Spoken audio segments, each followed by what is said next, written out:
Welcome to Novara Live. I'm Moya Lothian-McLean, and later I will be joined by Ash Sarkar. Also coming up tonight, Turkey is seeking an arrest warrant after a Turkish-American woman was killed by Israeli forces.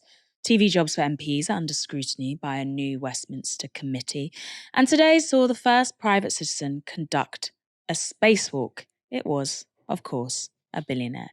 Stay tuned for all of that. But first, I should let you know something. This is my last Novara Live in the main chair, the big daddy seat, as it were. I'm sure we'll get onto this later, but I just want to say a quick thank you to the audience who've supported me, and to unfortunately let you know that I will be back. This is not the last that you've seen of me. I'll just be on the other side of the camera. But if you want to give me a leaving present, novara.media/support. The NHS and public health in Britain is in critical condition. That is the verdict of cancer surgeon and former Minister Lord Darzi, in a report that lays most of the blame for the NHS's decline at the feet of successive Tory governments. And former Conservative Health Secretary Andrew Lansley's 2012 Health and Care Act is particularly singled out. Addressing the report at a press conference this morning, Prime Minister Keir Starmer picked up on that theme. The Tories would have you believe that all of this is because of a once-in-a-generation pandemic. But today's report clearly shows that this is just not true. COVID hit our NHS harder than healthcare systems in other countries. The NHS delayed, cancelled or postponed far more routine care during the pandemic than any comparable health system. And why? Because our NHS went into the pandemic in a much more fragile state. Fewer doctors, fewer nurses, fewer beds than most other high-income health systems. And let's be really clear about what caused that. That ideologically driven top-down reorganisation of 2012 from the former Health Secretary Andrew Lansley, hopelessly misconceived, cost a fortune, and then all had to be reversed. It's what Lord Darzi describes as a calamity without international precedent, a scorched earth approach to health reform, the effects of which are still being felt today. And at the same time, they inflicted what the report describes as the most austere decade since the NH was founded. Crumbling buildings, decrepit porter cabins, mental health patients in Victorian-era cells infested with vermin. When we say they broke the NHS, that's not performative politics. Just look at it. Now, Starmer stopped short of naming austerity as the cause of the NHS's current malaise. I wonder why he wouldn't want to finger austerity when there's an austerity budget coming. Who knows? However, Lord Darzi doesn't shy away from using that word. His report details the way the Tory government repeatedly failed to keep NHS funding at the level needed to run a functioning service. This is from that report. Austerity. The 2010s were the most austere decade since the NHS was founded, with spending growing at around 1% in real terms. Until 2018, spending grew at about 1% a year in real terms against a long-term average of 3.4%. Adjusted for population growth and changes in age structure, spending virtually flatlined. Darzi continues. In 2018, for the service's 70th birthday, a more realistic promise was made of a 3.4% a year real terms increase for 5 years in revenue spending. The promise did not include capital spending, medical training, nor any increase in public health expenditure. The 2018 funding promise was broken. Spending actually increased at just under 3% a year in real terms between 2019 and 2024, below both the 2018 promise and the historic rate on which it had been based. Now, I don't know about you, but if someone promised me, a birthday present that was sorely needed in order for me to continue living at the standard I was currently living, and then they undercut me, not to go all Dudley Dursley, but I would be pretty pissed off. And that's just on a personal basis. Obviously, this is our national healthcare service. And the fact that a 3.4% increase of spending was promised and then under-delivered, it's kind of criminal. Anyway, Starmer also presented a bleak menu of options for the future of the NHS. The NHS is at a fork in the road, and we have a choice about how it should meet those demands. Don't act and leave it to die. Raise taxes on working people, or reform to secure its future. Now, working people can't afford to pay more, so it's reform or die. Reform or die. Revolution or die is more of a fun phrase, but reform or die is what Starmer's going with. Apparently, according to Starmer, taxing working people is the only way of raising funds for the NHS. Don't know, what about taxing the very wealthiest 1%? That doesn't seem to be on the table. And yet, one thing the Darzi report made clear was how urgently new spending is required, saying this. There's been a shortfall of 37 billion of capital investment. These missing billions are what would have been invested in if the NHS had matched peer countries' level of capital investment in the 2010s.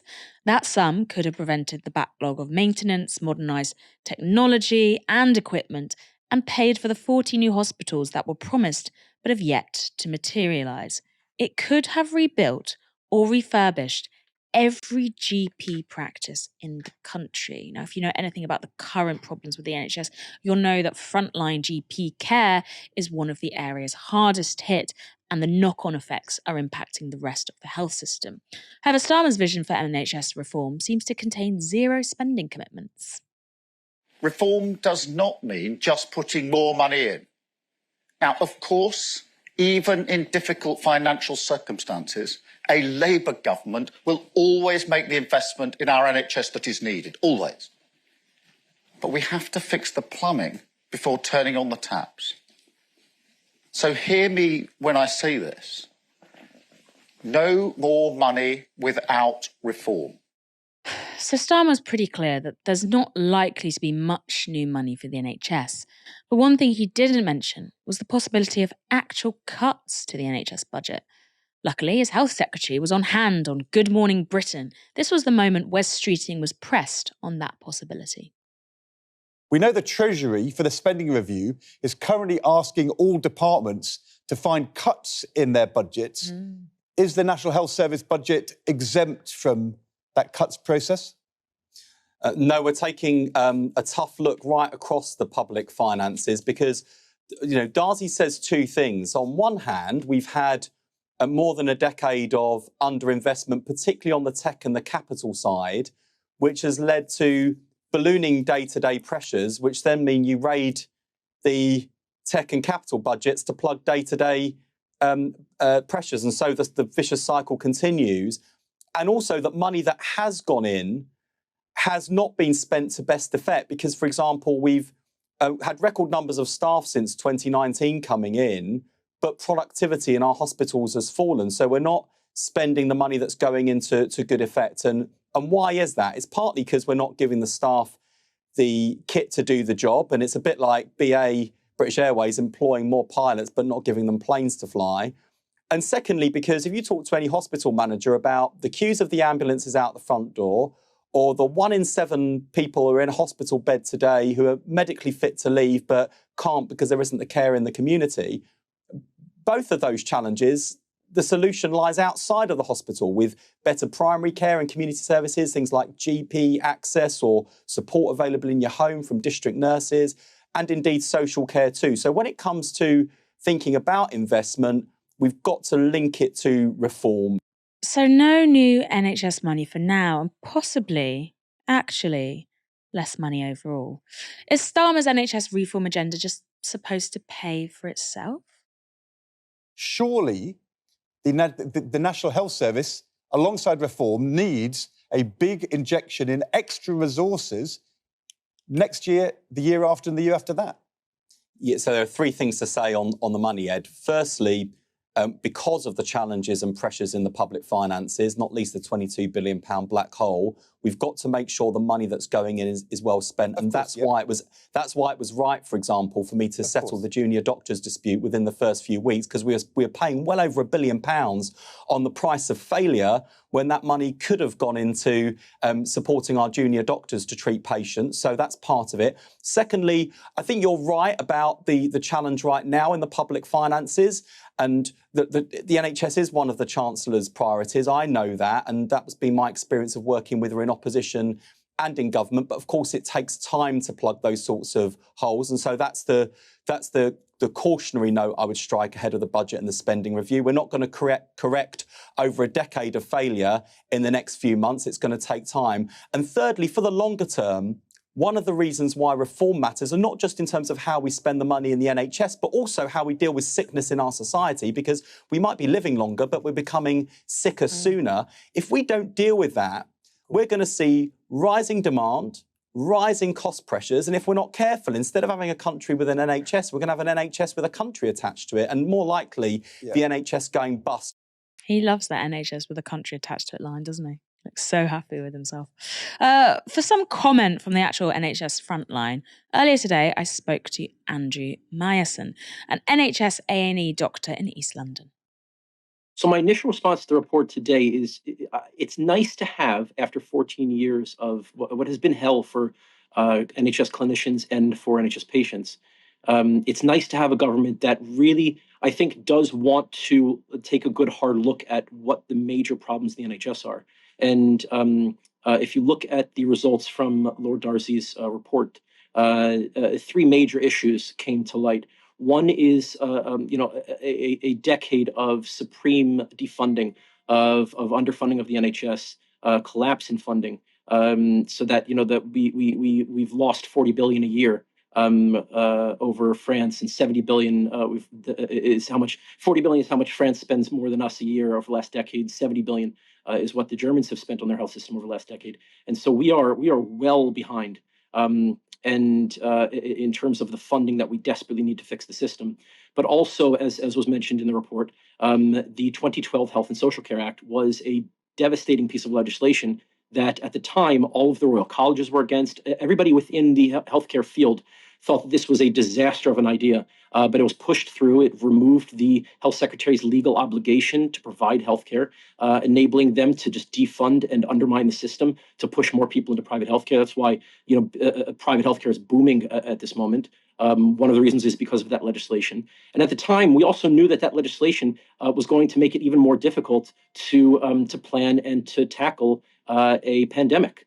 And so we saw and then we saw COVID hit at the absolute worst time possible, after a decade of underfunding, after a decade of austerity that destroyed public health budgets across the country. And that's why we are a deeply sick country right now, because we have allowed inequality to grow to such a massive degree, and allow poor people and working people and the resources and the services that they require and that they require to live and survive and thrive in the economy to collapse. And that is a terrifying, a terrible indictment on the record of the Conservatives over the last 14 years. And so it's nice to have somebody talking about the major problems. But I think where we will differ is possibly in the solutions to this. Starmer said the only options to save the NHS was either to tax working people, which he said was not possible, so immediately ruled that out as an option, or to reform the NHS. And he says, but there will be no more money unless the NHS is reformed. Can you reform the NHS without investment? No, simple answer, you can't.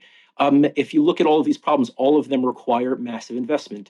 They're all saying the right things right now, that we need to move from analog to digital, that we need to move from hospital care to community care, that we need to that we need to move from a preventative model to we need to move from a model where we're only dealing with sickness and move to one where we can actually treat sickness and prevent it in the first place. All of that requires massive investment. So they're saying some of the right things, but it's now time for Labour to put their money where their mouth is. And conspicuously absent from the Prime Minister's statement that you just mentioned was the option of asking the wealthy to pay just a little bit more. And that doesn't mean that we're going to take away one of Jeremy Hunt's or Rishi Sunak's houses or take away his swimming pool. We're just asking for them to just pay a slightly increased amount of taxes just so the rest of us can survive, an amount of money that is meaningless to them, but that will really spur economic growth and investment in our public services so that working people can survive, and so we're not forced to live in terrible circumstances where public services are collapsing all around us. What would reform of the NHS look like in tandem with a focus and investment on community care? Well, ideally, if you feel that you're ill in any way, you should be able to send a message to call your GP, and you should be able to see a GP in your community in 1 or 2 days. And if there's anything concerning, the GP as the general manager of your health can then send you off to the hospital if they need to for other treatment, or can manage a great deal of what they do in the community. They just need to be able to have the appropriate numbers and the appropriate resources to be able to see you and treat you well. And right now, and for the last decade, they have not.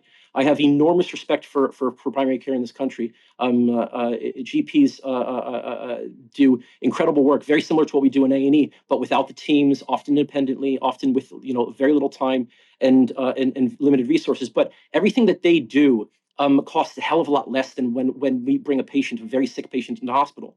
And so we should shift care into the community. That sounds wonderful, but I want to know the specifics. I want to know how we're going to fund it, and I want to make sure that money is going to come from the taxpayer, from the people that can most afford it. We cannot allow austerity 2.0 to take place in this country. It will kill another million people. It will destabilize this country even more than we already are.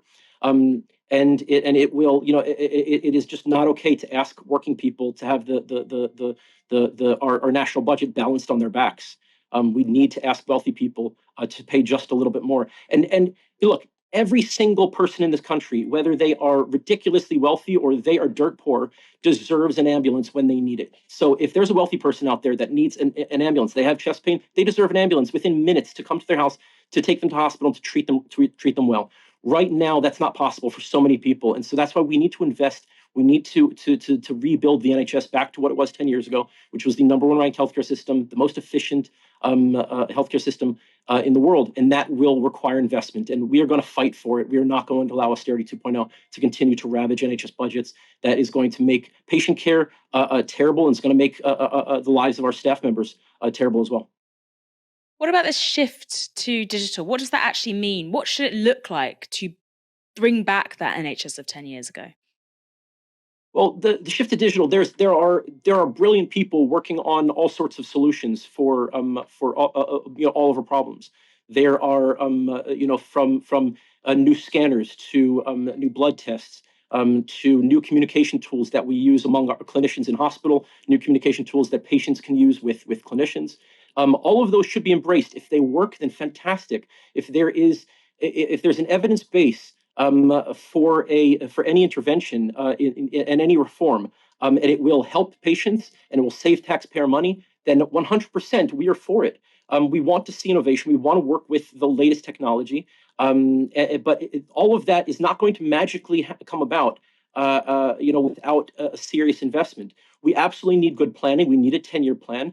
I just want to make sure that we're funding it properly, so that working people are not forced to suffer in the way that they have been over the last decade.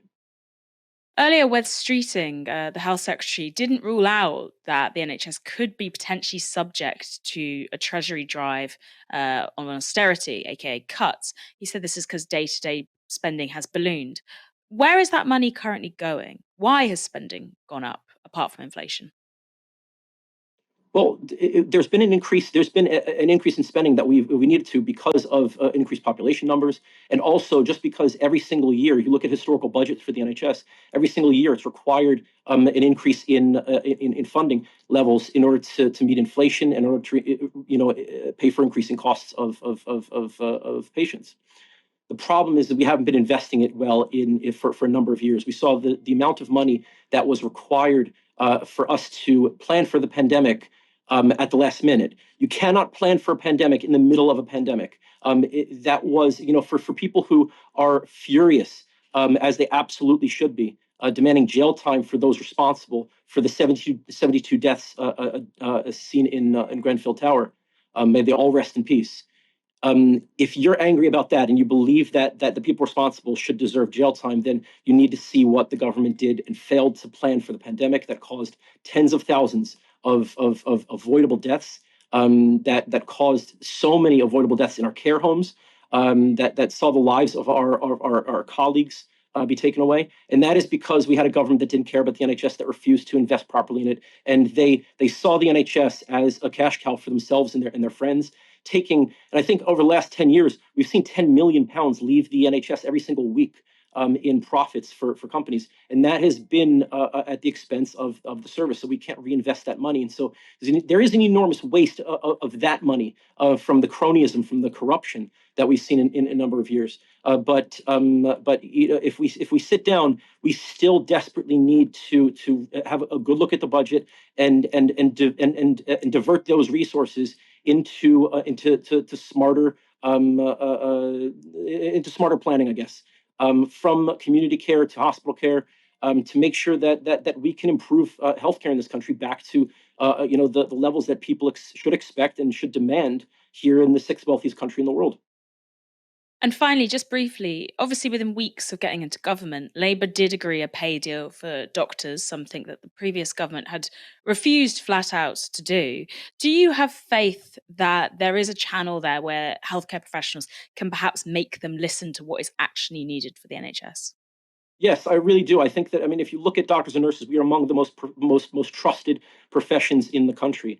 And we are saying everything. I can't lie to you. I have a duty of candor.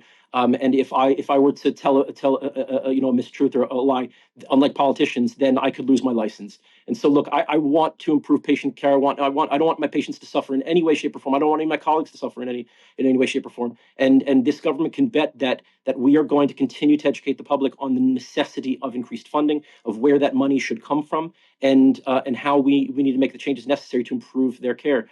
And I think that we are trusted enough and we demonstrated this throughout the course of the last number of years in fighting for pay restoration for ourselves and for our colleagues. And we are not all the way there, but we are making good progress on that. That the public can trust that we are going to continue fighting for them, and that we are going to put sufficient pressure on the government to make the right decision. I think in the end they are going to relent, and they're going to fund the NHS, because there's no other mechanism for us to improve things, the emergency things that we need to improve in the short term, than a cash injection for certain targeted issues, while we sort out all of the other background issues to make sure that the plumbing can be fixed, as Keir Starmer was saying. That was A&E Dr. Andrew Myerson speaking to me earlier today. For the rest of the show, I am now pleased to say I'm joined by my colleague Ash Sarkar. Ash, welcome home, baby. I'm so glad to be here, even though I did a really naughty thing and got my dates mixed up and forgot I was supposed to be co-hosting on this, of all nights, your final night main hosting Novara Live. I cannot believe it slipped my mind, but Moya, I'm back and I'm ready to go. What if I told you I've done way, way worse than that before in terms of forgetting and the ramifications of forgetting on Novara Live? You turning up. This is my present. Your presence is a present to me. Last week, we brought you the story of the new Labour government beginning to act on their pledge to reform the House of Lords. Well, more Westminster shake-ups are afoot. For years, some elected politicians have made a steady income stream by hosting media talk shows. MPs like these. Good evening. The British steel industry has been in decline for decades. The second reason, I guess, why you may be behind in those poll of members is the fact that many party members feel very loyal still to Boris. What's the number one way we can deal with climate change? The way we've made things cleaner over centuries? It's by innovation. Why was he so slow to condemn Lee Anderson? Why has he got Suella Braverman and Liz Truss in his party? Welcome to Lee Anderson's Real World. I'm Lee Anderson, the Reform UK Member of Parliament for Ashfield. That was Nigel Farage, Esther McVey and her partner Philip Davis, Jacob Rees-Mogg, David Lammy and Lee Anderson. All of them have had media shows while supposedly serving their constituencies. But now Labour promising to honour their manifesto commitment to drive up standards in the House of Commons. And they're coming for those with flashy and influential TV jobs. Luckily, I'm safe. The new Modernisation Committee, chaired by the leader of the House of Commons, Lucy Powell, has said it will look into MPs with second jobs in the media as an early priority.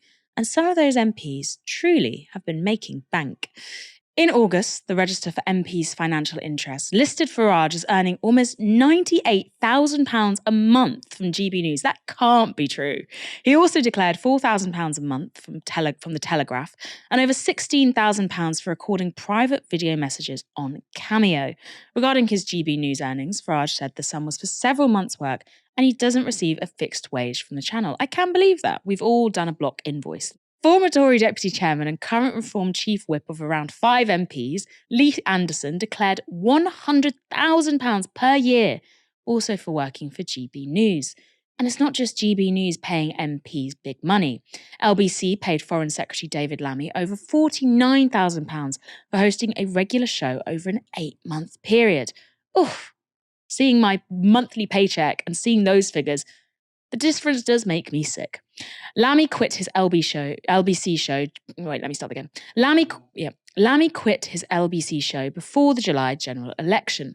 There is currently no limit on what MPs can earn outside of Parliament, but they have to declare payments of over £100 in the Register of Interests.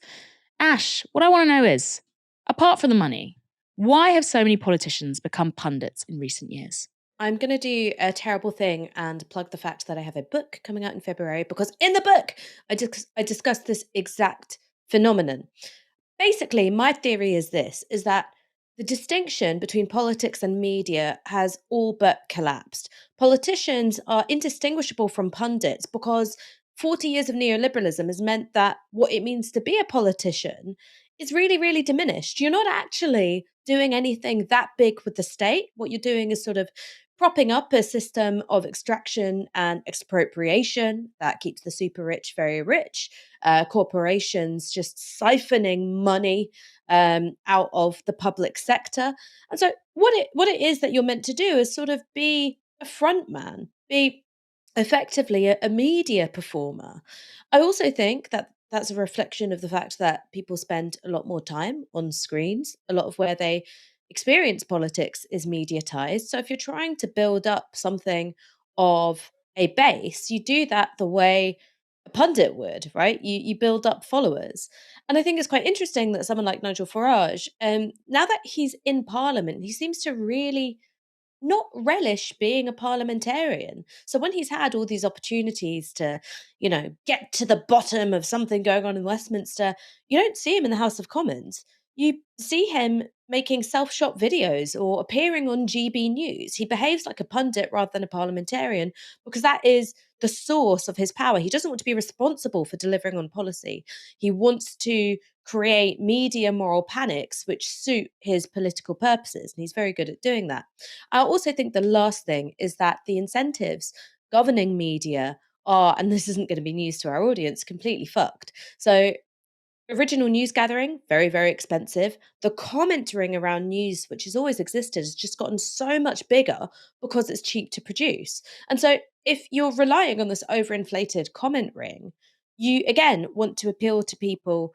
You want to bring in people who already have existing audiences. So why not politicians?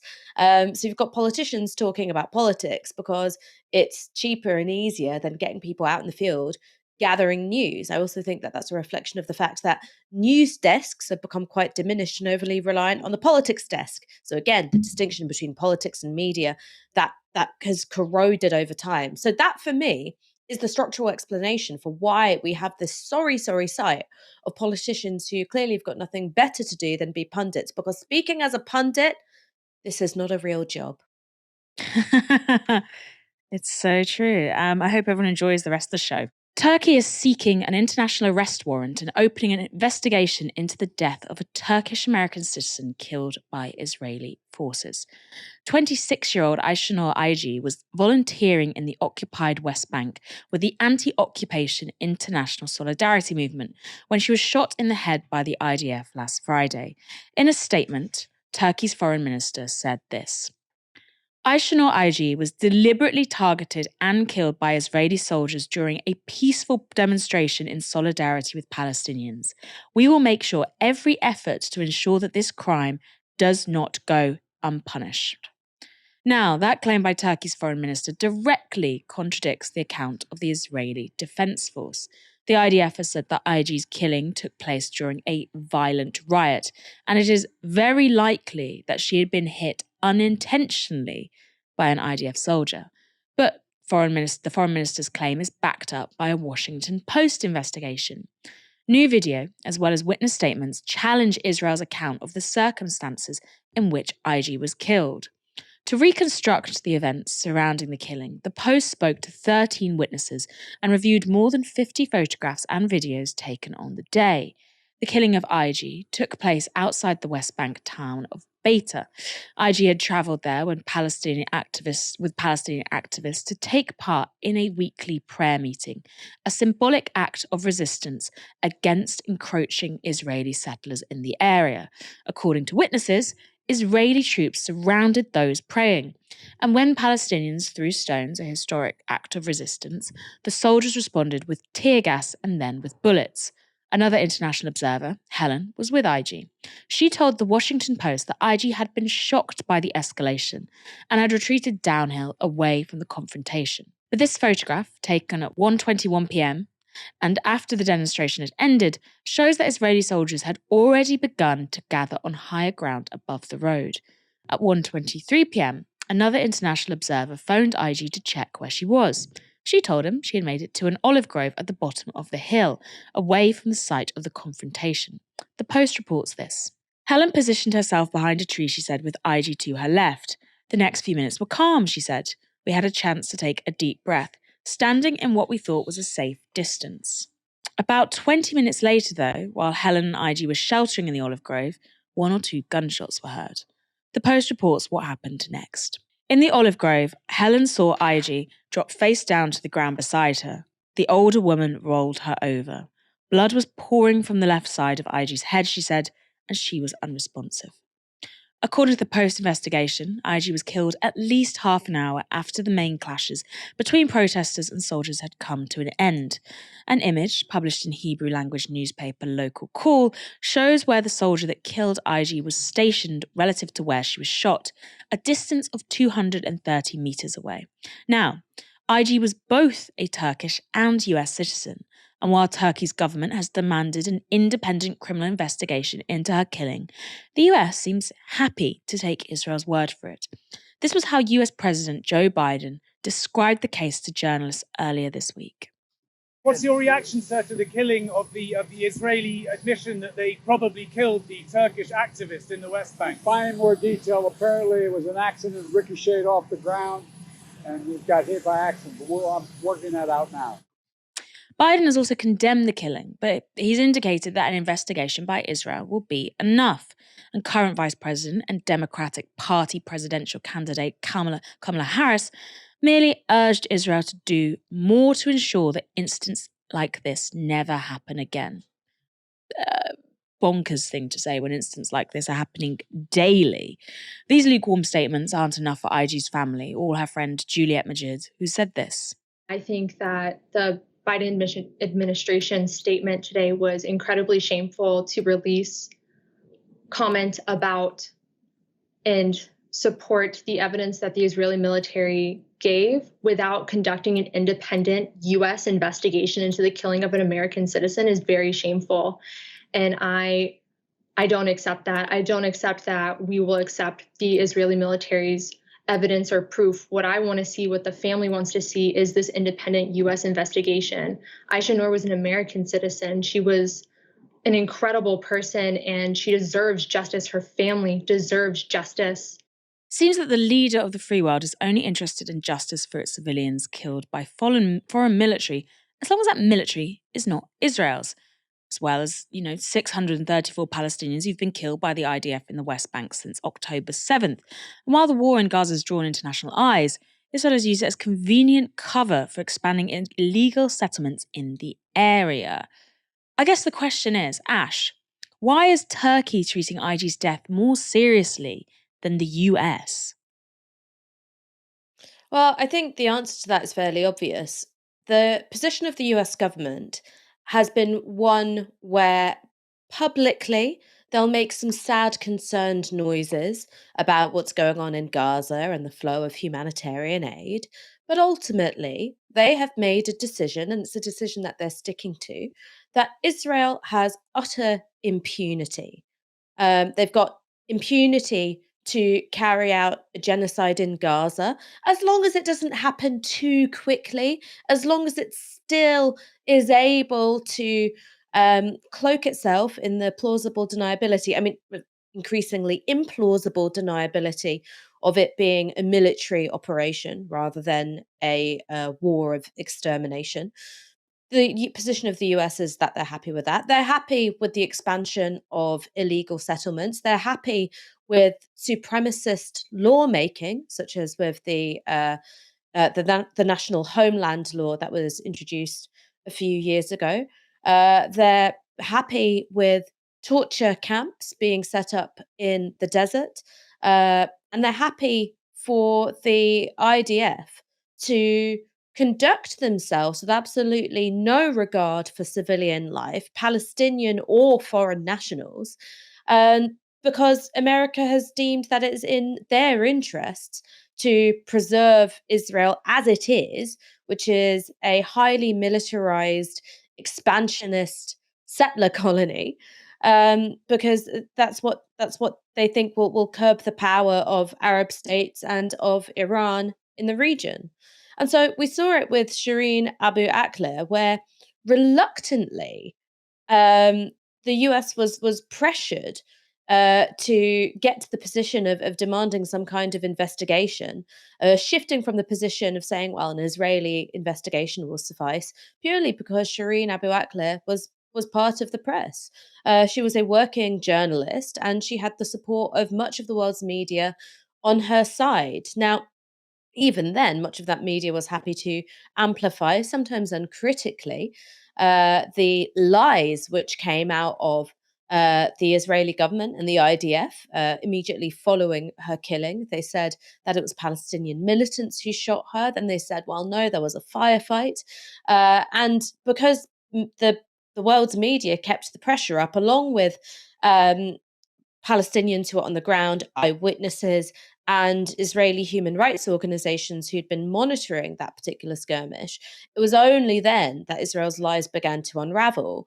The press kept the pressure up, and the US said, no, we're going to have our own investigation of some kind. Now, the conclusions of that investigation certainly pulled their punches, but it was literally only because Shireen Abu Akleh was a working journalist. Now, when it comes to this particular case, once more, what we're seeing is Israel rushing to say the fault lay with people being violent at this protest. There was a suggestion that this particular lady was throwing stones herself or posed some kind of risk to soldiers. And once more, the story unravels when you look at the actual details, when you look at the position of the IDF at that time, the IDF shooter, where she was when she was killed. All the stuff begins to unravel.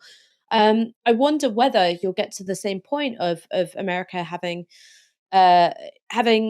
whether we'll see them being shamed into the position of demanding an American or indeed an independent investigation into the circumstances of her death, simply because of the level of outrage.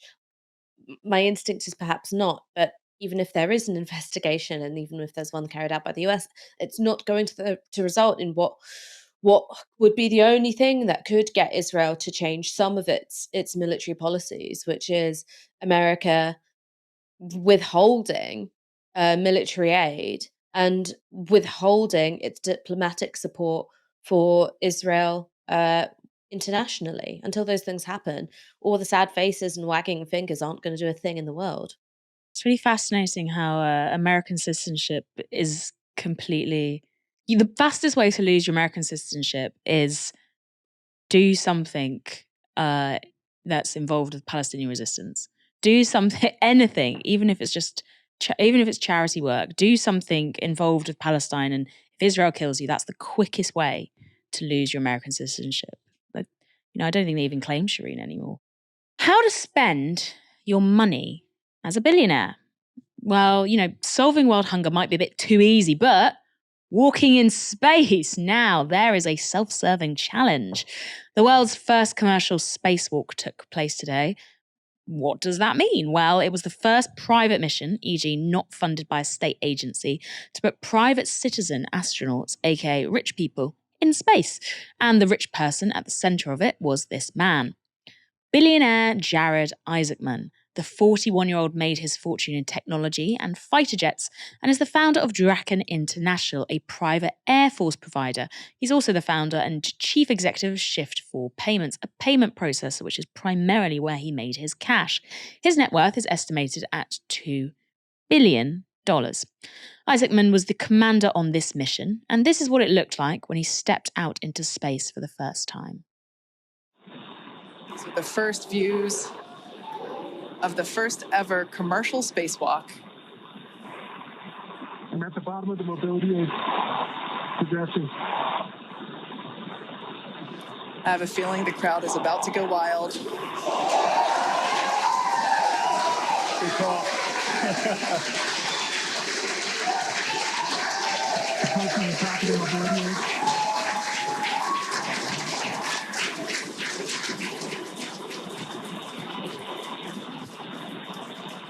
SpaceX, back at home, we all have a lot of work to do, but from here, Earth sure looks like a perfect world. All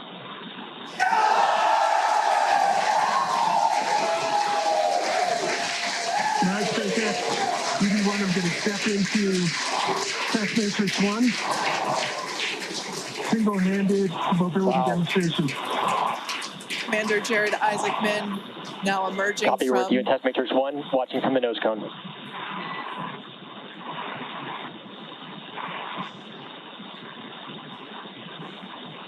Up, down, left, and right are 3.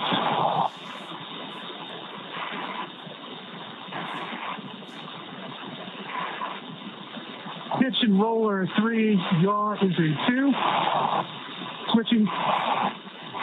Single-handed operations are fine. Static and with dynamic disturbance. I mean, it makes a pretty good phone background, doesn't it? Now, the billionaire didn't actually walk because this is, I have been reliably informed, impossible in microgravity, but that's the snappy little name given to any activity spent outside a space vehicle. And Isaacman did spend time outside. He spent more than 15 minutes outside the Polaris Dawn, which is a private spacecraft operated by SpaceX.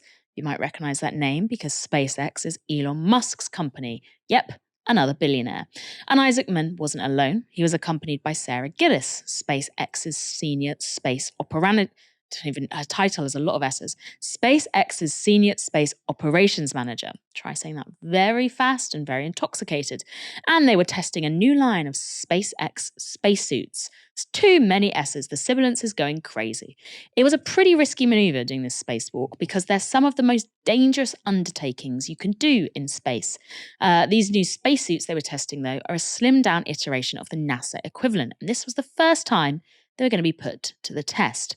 Isaacman himself funded the mission to the tune of many millions of pounds. But, beyond all the space stuff and the cool shots, what is the end goal? I wanted to know, so I thought, who is the man to talk to about tech billionaires doing crazy things?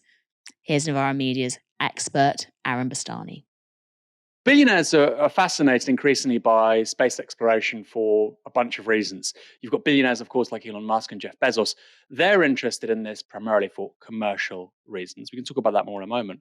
But this particular gentleman who's funded these spacewalks, this is about prestige, this is about status, this is about celebrity. Of course, all of that applies to Bezos and Musk too, but this is not being done to make a ton of money. And of course, in the case of Musk, when I talk about making a ton of money, I really mean it. You have to remember SpaceX is the largest or one of the largest privately owned companies in the United States. It's not a publicly limited company. There are no shareholders that can buy stock of this company. It's not publicly listed. There's a few individuals and Elon Musk, and it's an absolutely enormous business which is only going to expand. Space tourism is clearly not going to be a massive industry in our lifetimes. I think that's implausible, frankly. However, the big bucks we made in space mining, asteroid mining, maybe even other planets too. And there is presently a bit of a race on to get to the moon. and to be able to get to its ice, get to its water, and to be able to create a form of gas that rockets can use thereafter. If you separate H2O into hydrogen, oxygen, you add CO2 to the oxygen, you get a form of gas which can be used as propellant. And of course, the moon is 1/3 the size of planet Earth. It's 1/3 of the mass, therefore it has 1/3 of the gravitational pull. It's much more economically viable to launch spaceships off the moon than it is from planet Earth. And that's what's in the mind of people like Elon Musk, not just him, but the US too, of course, various other sovereign states. China, Japan are in this as well. I mean, the first country to bring a piece of asteroid back to Earth was Japan. They used the Hayabusa mission. There was 2 of them, in fact. But this idea of space tourism having legs, being a viable industry, maybe one day, but probably long after we're gone. The reason why it's happened here is that basically a very wealthy person has, to a large extent, funded a private mission for Elon Musk and SpaceX. And it's allowed them to do a private spacewalk. And this is private for 2 reasons. It's private because this is somebody who's not an astronaut, but it's also the first private commercial enterprise to have a spacewalk. First spacewalk, I believe, is in 1965 by the Russians. Until now, only states did this. So as a symbol of SpaceX's technological prowess, it's really great for Musk, and he didn't pay for a lot of it. The first time you have a rocket going into space, launched by a private business, is of course SpaceX on the Falcon 1. I think it's 2008, 2009.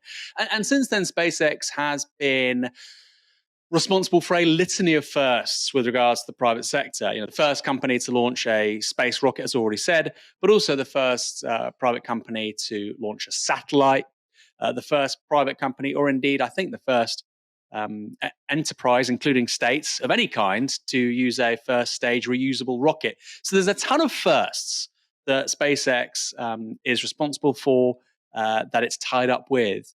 But it's really important to say that absolutely none of this is possible without the US taxpayer. So yes, technologically hugely impressive, very innovative company for a bunch of reasons, including its manufacturing processes to make these machines very efficiently, very little human labor, very few moving parts. But none of that is possible without the US taxpayer because, of course, all of these missions are being bottom lined by NASA. They use companies for their missions. Historically, they've used Boeing. And in their most recent round of funding, they used both Boeing and SpaceX. The problem for Boeing is, of course, that company is falling apart. It's not just in terms of commercial aviation, it's also with their space transportation as well. So SpaceX is kind of the last man standing in this industry. And yes, of course, it's dependent on state funding, but increasingly, and this is a real problem for NASA, they're dependent on the technology of SpaceX. SpaceX can now say to NASA, we, or any other national space agency, they don't just work with NASA, they work with a ton of other countries too to launch their satellites, we can successfully do spacewalks. That's a big, big deal commercially for SpaceX. So it's a good day for SpaceX business-wise. It's a historic day in terms of this is the first time a non-state actor has done this, but there's nothing that's new here technologically. The first time there was a spacewalk was 1965. We're now in 2024. So the idea that this is the result of leading edge private sector innovation, it's not that innovative. We've had this capacity as a species for 60 years to launch people into space and get them to walk in space. That's been a thing for a very long time. What, however, it does mean is that it's another step in that trajectory of basically private space exploration, closing the gap with national operators. And as I've already mentioned, there is a race on right now to get to the moon, to get to various asteroids, maybe even to get to Mars, and to be able to access the water supplies in all of these places, the ice, and there is ice on both the moon and Mars, but also almost certainly on asteroids as well, and to be able to turn that ice, that water, effectively into a form of propellant. Furthermore, and this is particularly the case with asteroids, these are giant clumps, mini planets, almost entirely comprised in some instances of highly valuable precious metals. Yes, iron or nickel, but also think platinum, think gold, think palladium. So very, very valuable. Think of them almost as floating mines in the sky. So there's a ton of money to be made, and people like Elon Musk know that, and they certainly want to grab as much of it as possible. Imagine being a miner in the floating mines in the sky. Oof.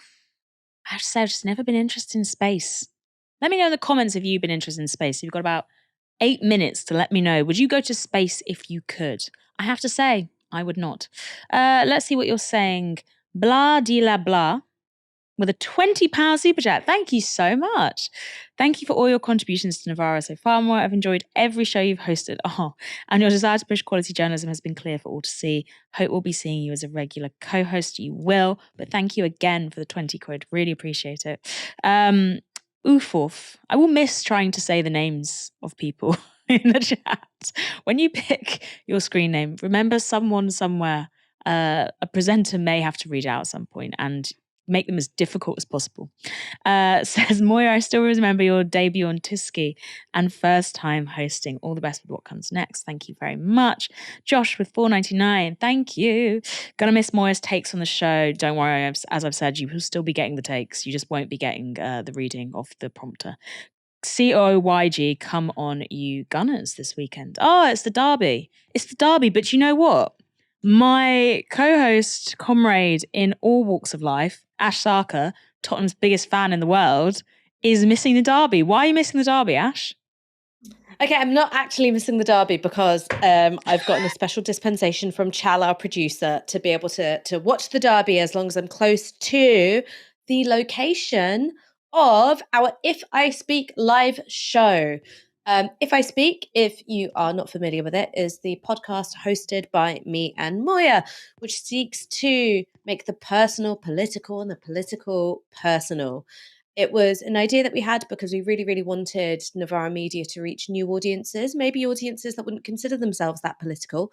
And it was a space for us to offload some of our most unhinged theories and, you know, crazy rumors that we've heard because everyone in the office was sick to the hind teeth of hearing us talk about it. So if you're free this Sunday afternoon at 4:30 p.m, we will be hosting a live show at King's Place at the London Podcast Festival. So if you go to the King's Place website, you will be able to buy tickets now. There aren't very many left. So I would encourage you to do it very, very quickly. And bonus is that because it's on the day of the North London derby, you have an Arsenal fan in Moya and a Spurs fan in me. So you'll be able to see one of us cry, probably, almost certainly.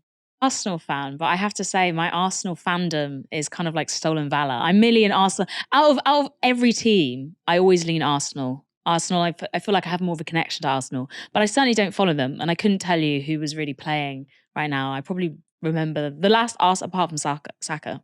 The last Arsenal, I call it soccer then. I spent too much time with you. Too much time with you. And I will be continuing to spend time with Ash because, yes, we're doing a live show, and I also will be continuing to do If I Speak, which is our podcast named one of The Guardian's Best. And we slag off The Guardian a lot, but we're telling you to listen to them on this one. Promise you.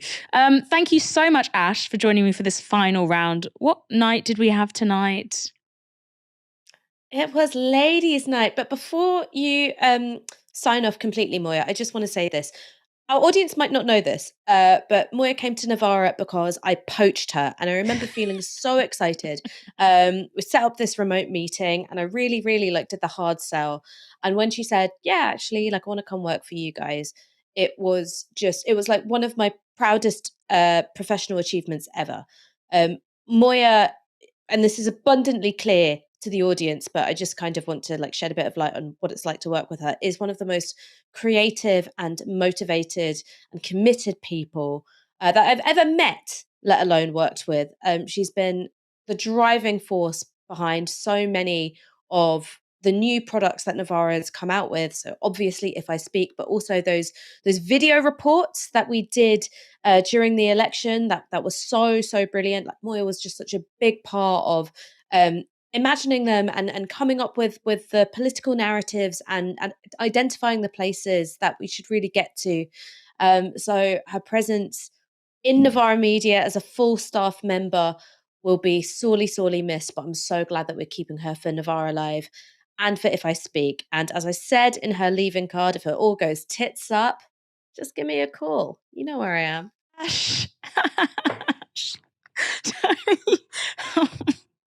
Guys, I'm also very difficult. I want you to know that. Okay, enough of the looking behind the veil.